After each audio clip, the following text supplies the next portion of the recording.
Welcome to the parade interview. Shaky cam may occur. It's truly speaking to your directorial style that you're really just bringing all the cinema verite into this interview. Listen, I gotta tell you, when I see a center punch zoom, I've never been more bored. You know, especially if it's like right on access and the sound is just so, I'm like, well, this isn't something that really is an art form that interests me. We invented it during a pandemic. That's true. That's true. Well, let's maybe we'll liven up the conversation to perhaps make up for the stationary camera. Isn't that more fun? Well, I got to start by wishing you a happy belated birthday. I know that, you know. I think I'm just going to call it at about, I don't know. I know it's not old Hollywood, but I could certainly say like, hey, you know, yeah, 39 is nuts or something. Or I could go the other way, maybe like, you know, ever since I turned 7,000, life really, really changed for me. I don't know that I need this sort of middle portion, you know? You never hear like mid-age bonanza, you hear like middle-age crisis. I'd like to sidestep that. Well, let's talk about Poker Face here. Once you got through a first season and got the audience reception behind it so positively so, did that change the way that you looked at and prepared for and worked on season 2?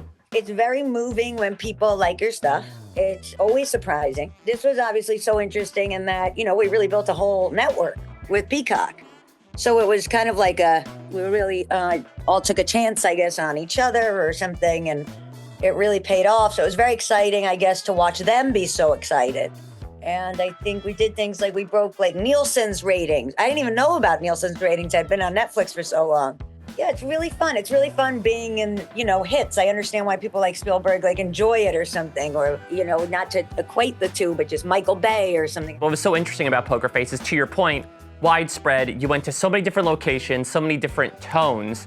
And then there was this through line of obviously your character. And we get some drips and drabs of her backstory, right? Yeah, I mean, I think that the primary thing for Ryan and I was to not really have it be about, you know, this like character study so much as like a fun hangout show. So, you know, like you end up learning so much more. I think mostly what I respond to about that is also this idea of playing male roles in a way. Like it's a very female sort of trope thing that you've got to know, like, you know, how she's doing romantically and professionally, and is she good at her job, and like, you know, is she likable or something.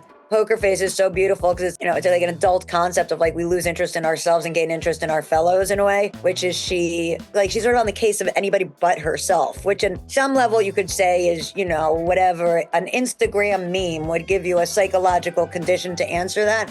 I don't think that Charlie is somebody who's like avoiding the truth of herself by being on the road. I don't think it's that at all. Like, I think it's literally that, like so many male characters we've seen historically, she's somebody that's like actually up to what she's up to. She's, you know, taking a ride across America. She's on the run from the law. It was her best friend that got her in that trouble. And now she's back for season 2. And is Parade a smoking magazine or it's sort of a non-smoking? You can do whatever makes you feel most comfortable. I've tried really hard to quit smoking, and I then was vaping a lot. And I was vaping at an amount that I thought was disturbing. I started vaping a certain kind of newfangled thing that only a teenager should have. It really lit up in places. It was nauseating. I was concerned. Now I think I'm gonna have to quit smoking and vaping. I think I'm gonna have to go whole hog. I don't think vaping is very healthy, and I know smoking is not. Has being on Poker Face either made you a better liar or has made you a better lie detector? Lie detector, because I definitely was already wired for that, but I didn't know that it was legal, and then now it's like a trendy superpower, so I can do it a lot. Let's look back a little bit because, you know, recently we celebrated the 25-year anniversary of But I'm a Cheerleader. Talk to me about how you look back on it.